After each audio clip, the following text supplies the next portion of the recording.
시련을 겪지 않는 사람은 하나도 없죠. 우리가 지금까지 살아오는 가운데. 그래서 이렇게 말하고 있습니다. 시련은 오히려 많은 경험할수록, 시련은 많이 경험할수록 능력도 커지고 온갖 어려움에도 꿋꿋이 버틸 수가 있다. 시련이라는 것은 경험할수록 능력이 더 많아진다는 거예요. 시련이라는 것은 온갖 어려움을, 시련을 당해도 꿋꿋이 서간다. 그러면서 나무를 가지고 이렇게 이야기를 했더라고요. 시련을. 나무들에게 있어서 겨울은 바로 시련 시기입니다.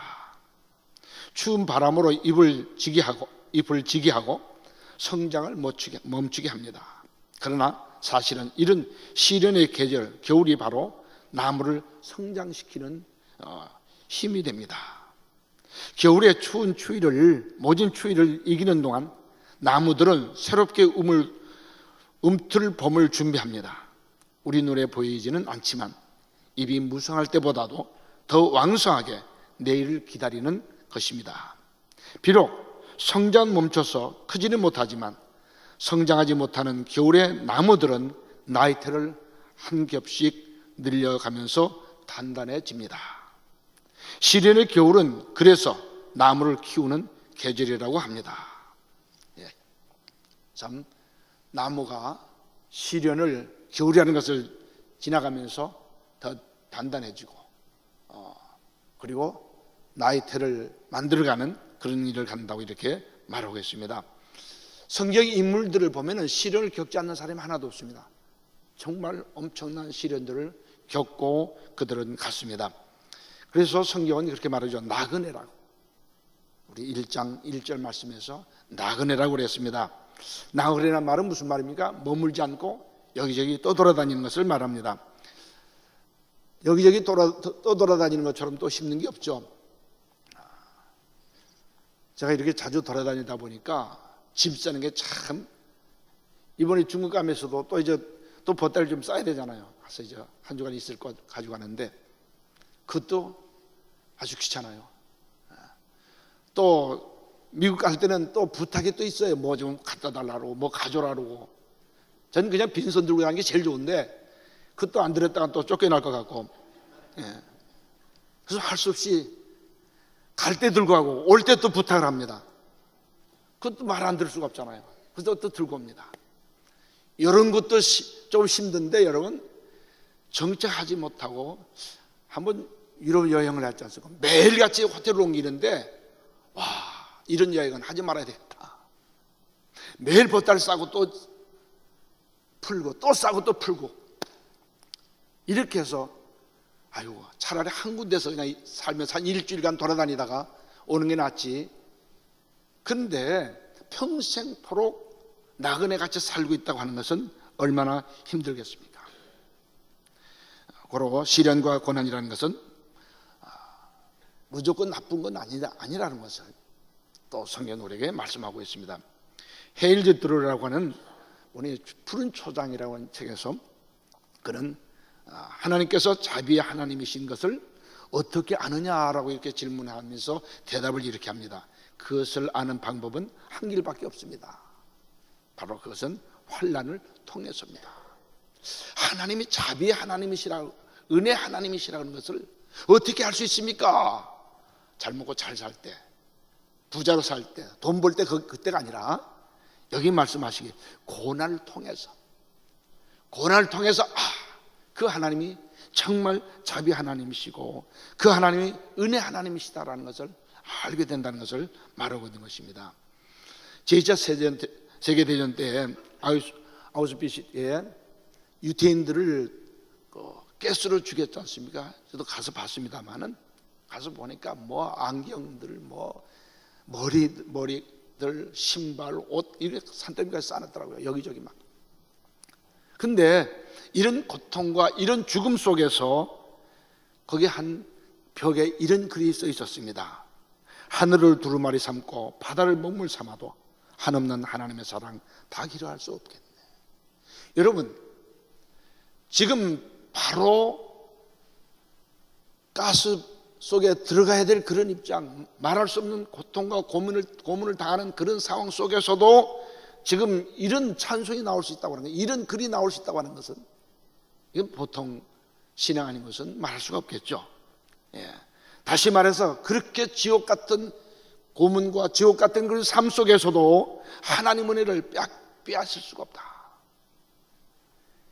예수 그리스도를 이 땅에 십자가에 지게 하시고 이 땅에 보내신 그 하나님의 사랑을 그 속에서 더 깊이 깨닫는 모습을 볼 수가 있는 것입니다.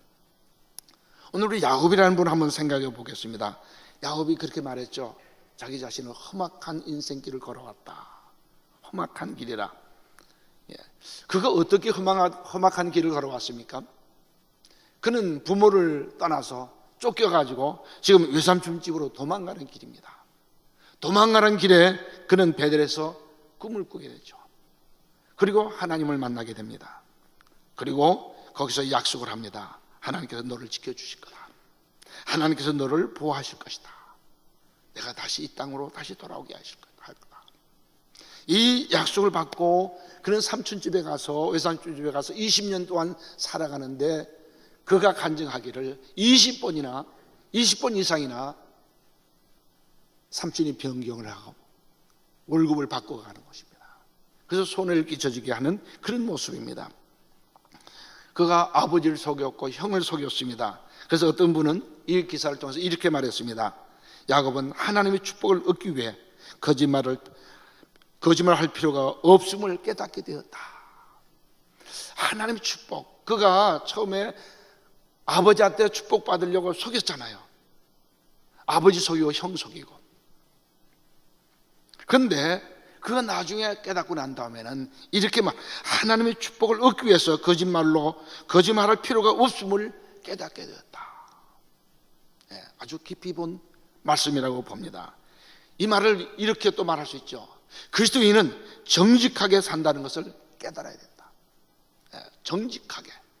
우리 집사님 기도하시면서 거짓말,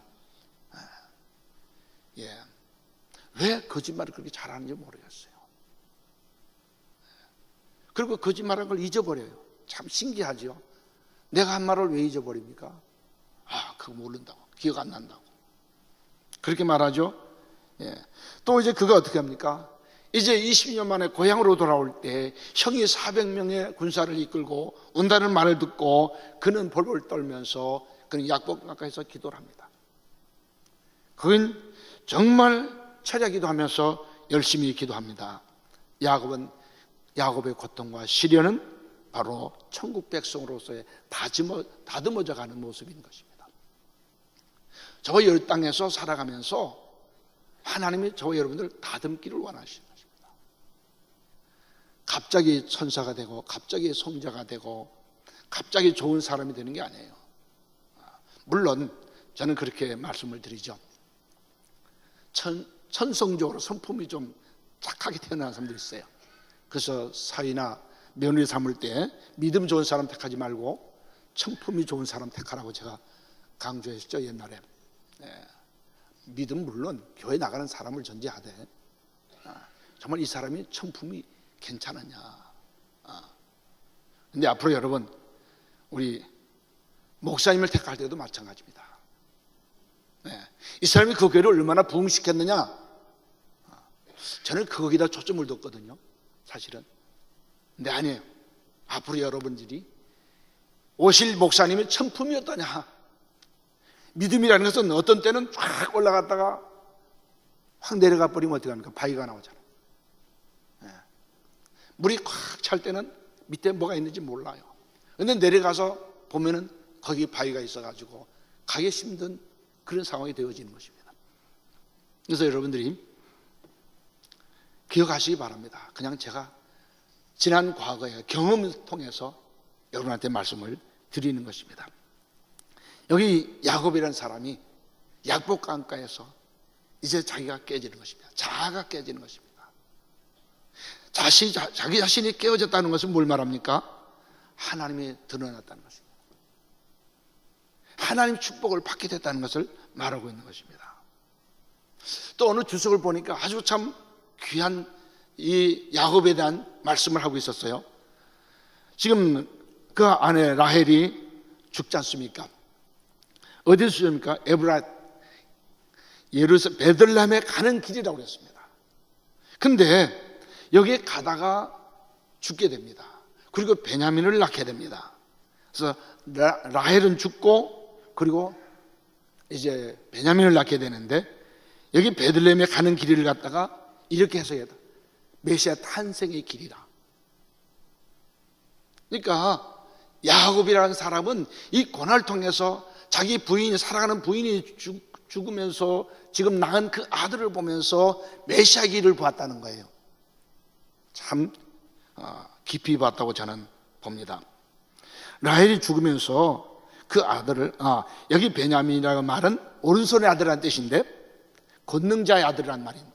권능자의 아들, 만왕의 왕, 권능의 하나님, 그분의 아들 예수 그리스도를 상징하고 있다고 하는 그런 말을 지금 이분은 말하고 있습니다. 라헬이 죽으면서 아들 낳고서 뭐라고 말합니까? 베노니. 지금 아들 이름을 베노니라고 말하고 있습니다. 고통과 슬픔의 아들이라 하는, 그렇게 말하죠. 근데 야곱은 바꿉니다. 베냐민이라고. 오른손의 아들 혹은 권능자의 아들이라는 말로 바꾸어 놓습니다. 그러므로 인해서 슬픔을 잊어버리게 되는, 슬픔을 잊어버리게 되는, 고통을 잊어버리게 되는, 그리고 소망과 기쁨을 갖게 되는 이런 믿음으로 바꿔지는 것을 말하고 있습니다. 다시 말해서 하늘의 소망을 갖게 되는, 비록 슬픔을 당했지만은 그 슬픔 중에서 얻은 그 아들을 보면서 하늘의 소망을 본 것. 여러분, 저와 여러분들에게 하나님이 큰 은혜를 한꺼번에 팍 부어주지 않으셔요. 과정을 통해서. 그래서 제가 얘기했습니다마는 하나님이 그냥 저를 선교사로 떠나게 만들지 않으시더라고요. 그냥 친구 가자니까 가고, 그게 아니에요. 내 스스로가 정말 선교 사역을 할 수 있는지를 주님이 시험을 하셨어요. 내가 감옥이라도 가겠다, 내가 죽음이라도 내가 각오하겠다라고 결심했을 때 하나님은 저에게 중국 땅을 열어주셨고 중국에 와서 열매를 맺게 하셨고, 참 9년 만에 이제 제가 가르쳤던 그 사람 중에서 목사가 나오고 장로가 나오게 되는. 저는 상당히 급했더랬어요. 빨리 목사 세우려고 그랬어요. 그래서 선교하자마자 한 3, 4년 안으로 목사 세워가지고 거기 처소교회가 13개니까 그저 그 13개 다 목사 세워서 각각 담임 목사 되게 하고 이렇게 해서 키우려고 했는데 중국은 그렇지가 않더라고요. 만만디하죠. 예. 나는 급했는데 그들은 하나도 안 급해. 근데 나중에 제가 그들을 따라가 내 안으로 끌어오는 것이 아니라 그들 앞에 제가 끌려갔어요. 그렇게 해야 되겠더라고요. 그렇게 해서 9년 만에, 참 7년 만에 교회를 세웠고 9년 만에 이제 이렇게 안수를 줄 수 있는 이런 은혜를 하나님이 주셨습니다. 참 믿음을 가질 때 하나님은 그런 참 선교지에서 죽겠다고 하는 그런 각오를 가질 때 주님은 선교문을 열어주셨고 그 선교문이 평탄하게. 지금 뭐 종교교육 법이 바뀌었다고 해서 하나도 안 두려워요. 1%도 두렵지 않습니다. 이젠 더 안 두려워요. 왜? 그전엔 감옥에 집어넣는데 지금은 또 감옥에 안 집어넣거든. 그냥 쫓아내요. 그러니까 얼마나 좋아요. 그냥 쫓아만 내니까 그럼 이제 중국 사람들 불러다가 내가 가르치면 되잖아요. 여기서. 그래서 그전에도 안 두려웠지만은 지금도 두려워하지 않습니다. 왜요? 주님이 함께 하시기 때문에. 주님이 저에게 그런 믿음을 주셔가지고 목회하는 동안에 하나님께서 주셔서 목회하게 하셨고, 다른 사역을 하게 됐을 때 하나님은 그 사역에 대한 저를 테스트해 보신 거예요. 테스트에 시험에 합격한 거죠. 그 다음에 이제 야곱이라는 분이 그 딸이 나가서 강간을 당하고 난 다음에 확 바뀌어집니다. 사람이 무슨 사건을 당해야 앞을 다시 보게 되고 자기 자신을 정리하게 되고, 그리고 하나님께서 말씀하셨던, 약속하셨던 것을 다시 깨닫게 되는 것입니다. 야곱이 이때 베들로 가야 되겠구나. 그래서 자기 집안에 있는 모든 사람들의 우상들이 드글드글했어요. 예. 우상 드글드글했어요. 그래서 다 우상들 버리게 하고 다 정결케 하고, 그리고 베들로 올라가지 않습니까? 예. 그뿐입니까? 그는 또 요셉 아들을 잃어버렸습니다. 그리고 더 나가서 그는 이제 결국은 베냐민까지 잃게 되는 그런 상황이 오게 됩니다. 이때 야곱이 가지고 있는 믿음이 뭐냐? 한번 창세기 43장 14절을 한번 보시기 바랍니다. 한번 띄워주세요. 자, 우리 한번 같이 읽을까요? 전능하신 하나님께서 그 사람 앞에서 너에게 은혜를 베푸사 그 사람으로 너희 다른 형제와 베냐민을 돌로 보내게 하시기를 원하노라. 내가 자식을 잃게 되면 이르리라. 자식이 베냐민 잃을까 봐 안 보냈어요.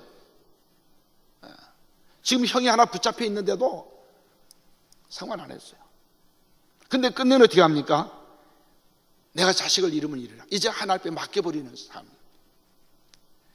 내게 있는 욕심, 이거 참 끊기가 얼마나 힘든지, 내게 있는 이 자아, 이거 끊어버리기가 얼마나 힘든지, 내게 있는 이 참 기질, 내 인간의 기질, 참 끊기가 너무너무 힘든 것입니다. 그게 그렇게 쉽지가 않아요. 그러나 하나님은 그걸 끊도록 그거 끊어야만 되기 때문에, 그걸 끊어야만이 더 큰 축복을 주시기 때문에, 그거 끊어야만이 평안을 누릴 수 있기 때문에, 그거 끊어야만이 하나님의 뜻을 더 깊이 깨달을 수 있기 때문에, 베냐민이라고 하는 이 아들을 딱 붙잡고 요셉을 잊어버렸는데, 이게 베냐민 않는 겁니다. 근데 베냐민을 놓으니까 요셉을 찾게 되잖아요. 예? 베냐민을 놓으니까 축복을 누리게 되는 그런 상황이 오게 된 것입니다. 앞에서 말한 것처럼 야곱은 인간적으로 정말 불행한 삶을 살았다고 말을 했습니다. 그러나 하나님은 그의 그 고난의 길을 통해서 그를 다듬으셨어요. 다듬으셨어요. 전 여러분한테 그렇게 말씀을 자주 드렸어요. 매 맞고 자랄래, 안 맞고 자랄래? 그죠? 매 맞고 자랄래, 안 맞고 자랄래? 여러분, 스스로 잘 다듬어 가면은 그렇게 큰 매는 안 맞아요. 근데 안 다듬어 가면 큰 매를 맞아. 그러니까 큰 매를 맞기 전에 다듬으세요. 기도로 다듬고, 말씀으로 다듬고, 헌신으로 다듬고, 다듬어 가세요. 그 하나님께서 저에게 주신 달란트 중에 하나가 저 자신을 이 다듬어 가는 삶을 주셨어요. 안 맞고 사는 방법을 하나님께서 저한테 터득하게 하셨어요. 전 후배들한테, 친구들한테 강남에서만 40년 가까이 목회했으면 괜찮잖아요. 괜찮잖아요. 왜 그렇습니까? 제가 저 자신을 돌아봐도 그럴 자격이 있는 사람이 아니에요. 아무것도 없어요. 그럼에도 불구하고 하나님께서 강남에서만 그렇게 살게 하셨던 것은 제 자신을 다듬어 가서 하나님 앞에 기도하고, 또 말씀 연구하고, 또 배우고, 배우는데 열심을 했습니다. 여러분들 그렇게 하시기를 축원합니다. 이게 하나님은 야곱을 다듬어 가셨어요. 그래서 그 안에 그리스도의 인격을, 이젠 아들까지도 놓을 수 있는, 이젠 완전히 모든 걸 다 넣고 천부의 의지 없어서 손들고 옵니다 라고 하는 그런 상황까지 그가 이르게 됐습니다. 믿음을 가지고 있었던 것이죠. 그랬더니 하나님께서 그를 어떻게 하셨습니까? 하나님께서 그를 축복하셨습니다. 하나님께서 그게 축복하셨어요. 어떤 축복을 주셨어요? 형에게 돌아갈 축복을 야곱에게 오게 하셨어요. 야곱의 후손이 겪었던 그 모든 과정을 통해서 하나님은 이 야곱이라는 사람에게 하나님은 독차지하도록 에서를 떼어내고 독차지하도록 주셨어요. 자신 이름이 민족의 이름이 됐어요. 야곱아, 내 이름 바꿔라. 이젠 야곱이라 하지 말고 이스라엘이라 그래라. 그리고 메시아가 자신의 후손을 통해서 오게 된다고 하는 사실을 깨닫게 된 것입니다. 또 그는 믿음의 반열에 서게 된 것입니다. 자, 그렇다면은 우리가 시를 통해서 무엇을 배우실까요? 조금 더 나간다면은 우리가 사도 바울 선생님을 볼 수가 있습니다. 그분은 말할 수 없는 고난을 받았죠. 그가 육체에 가시가 있었다고 그랬어요. 고난의 질병이 있었어요. 눈병이라고도 하고 혹은 관절병이라고도 합니다. 근데 이 모든 것들을 하나님께서 그의 기도를 거부하시고, 왜 거부하셨는가? 네가 자고할까 봐, 교만할까 봐, 겸손하도록 하기 위해서 그런 병을 그에게 주었다고, 그리고 그것이 하나님 은혜라고 이렇게 말씀해 주셨습니다. 사도 바울이 어떤 사람입니까? 대단한 사람 아닙니까? 근데 하나님은 그를 꺾으셨어요. 깨뜨리셨어요. 깨지지 않고서는 쓸 수가 없기 때문에 하나님 그를 꺾으셨습니다. 그리고 그는 이렇게 고백합니다. 근심하는 자 같으나, 자기가 근심하는 자 같으나 항상 기뻐하는 자다. 아이고, 우리 선생님 또 감옥에 들어가셨네, 또 매 맞았네 하고 이렇게 소식이 들려온다 할지라도 근심하는 자 같지만은 그게 아니라 오히려 항상 기뻐했다. 또 로마서 8장에서는 하나님을 사랑하는 자들에게는 모든 것이 합력하여 선을 이루니라. 하나님을 사랑하는 자에게 모든 것이 선을 이루게 된다는 것을 말하고 있는 것입니다. 자, 우리 6절을 한번 보시기 바랍니다. 그러므로 너희가 이제 여러 가지 시험으로 말미암아 잠깐 근심하게 되었다. 여기 여러 가지를 말하고 있습니다. 시험이 한두 가지가 아니고 여러 가지라고 하는 것을 말하고 있는 것입니다. 어떤 분이 이렇게 말했어요. 문제는 그 중에 어느 시험이, 여러 가지 시험인데 그 중에 어떤 시험이 나에게 방문했는지 혹은 나를 송곡해 할 시험인지 우리는 알 수가 없다. 많은 시험들이 오는데 어떤 그 시험이 나에게 방문할지, 고정적으로 앉아 있을지 모르는 거예요. 그러면서 그 시험이 나를 성공으로 이끌어갈 것을 기대하고 있는 그런 말씀인 것입니다. 또 그러면서 이렇게 말합니다. 여러 시험이 있는데 잠깐 근심하게 된다. 오랫동안 근심하는 게 아니에요.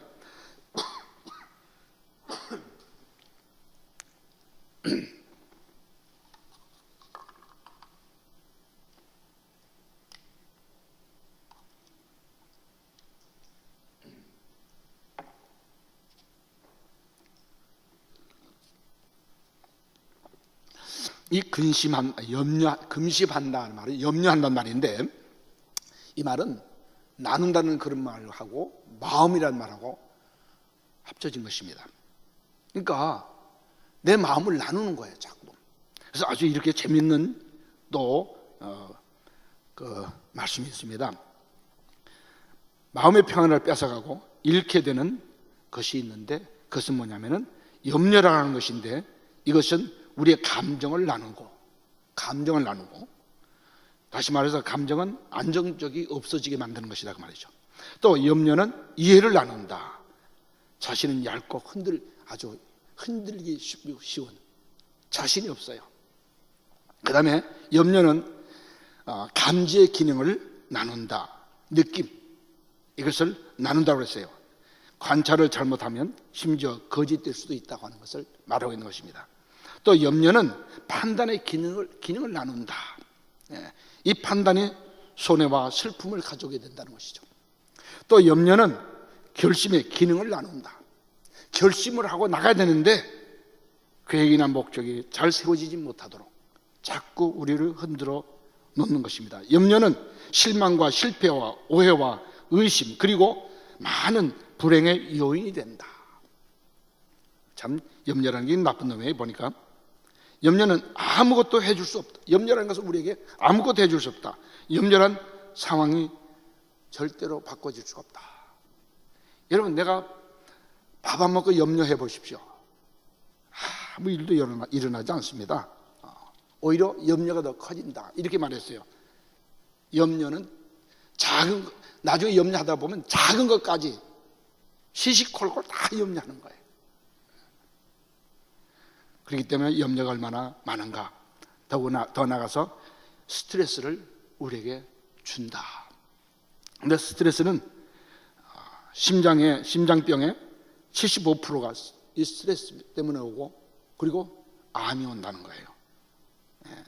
세계 제2차 대전 때에 군인으로 나가서 죽은 사람이 35명인데 전쟁 때문에 걱정하고 근심한 사람, 죽은 사람이 100만 명이 넘는다는 거예요. 그러니까 전투에 나가서 총칼을 들고 싸운 사람보다도 집에 앉아서, 후방에 앉아서 죽은 사람이 더 많다는 거예요. 왜요? 염려해서. 그런데 성경은 우리에게 말합니다. 다시 말합니다. 시험은 우리에게 유익을 준다고 하는 사실입니다. 그렇기 때문에 크게 기뻐하라고 말합니다. 그렇죠? 오늘 말씀 말합니다. 크게 기뻐하라. 7절 말씀 보시기 바랍니다. 너희 믿음의 확실함은 불로 연단하여도 없어질 금보다 더 귀하여 예수 그리스도께서 나타나실 때에 칭찬과 영광과 존귀를 얻게 합니다. 6절에서는 크게 기뻐한다고 그랬어요. 자, 여기 칭찬입니다. 모든 시험을 잘 견뎠다고, 너 참 잘했다 라고 칭찬해 주는 것입니다. 그 다음에 영광이 있습니다. 하나님께 순종했기 때문에, 모든 시험의 시련 중에서 하나님을 드러냈기 때문에, 하나님을 나타냈기 때문에 하나님께 영광을 돌리는 것입니다.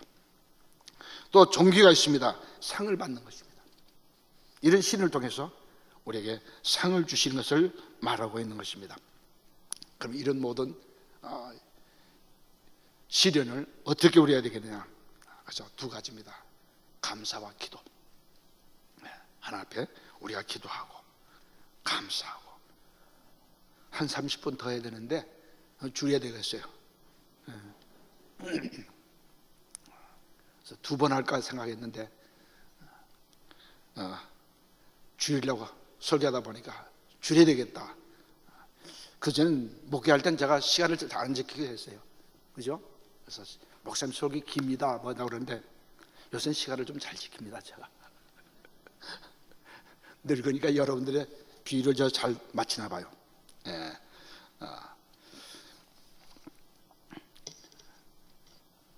우리 예수님께서요, 말씀 맞습니다. 우리 예수님께서 이 땅에 계시면서 시험을 없게 해달라고 말씀하지 않았어요. 오히려 우리에게 시험이 있을 것을 말합니다. 수고하고 무거운 짐진 자들아 다 내게로 오라, 내가 너희를 쉬게 하겠다. 네, 말씀하고 있습니다. 내 십자가를 지고 나를 쫓으라고 말씀합니다. 예수님이 십자가를 지고 저와 여러분들에게 따르라고 말씀하고 있습니다. 야, 너 나 따라오면 행복해지고, 너 나 따르면 돈 잘 벌고 사업 잘 되고 시집장가 잘 가고, 그게 아니에요. 시련이라는 것이 우리에게 있기 때문에 우리가 이것을 바르게 믿음을 가지고 나가야 될 것을 말하고 있는 것입니다. 고난 시험을 통해서 이것은 우리에게 기도하게 하고 감사하게 하고, 그리고 기도를 통해서 하나님 능력을 체험하게 하는, 이 시련을 통해서 하나님 능력을 더 체험을 하게 한다고 하는 사실입니다. 이렇게 되기를 주의 이름으로 축원합니다.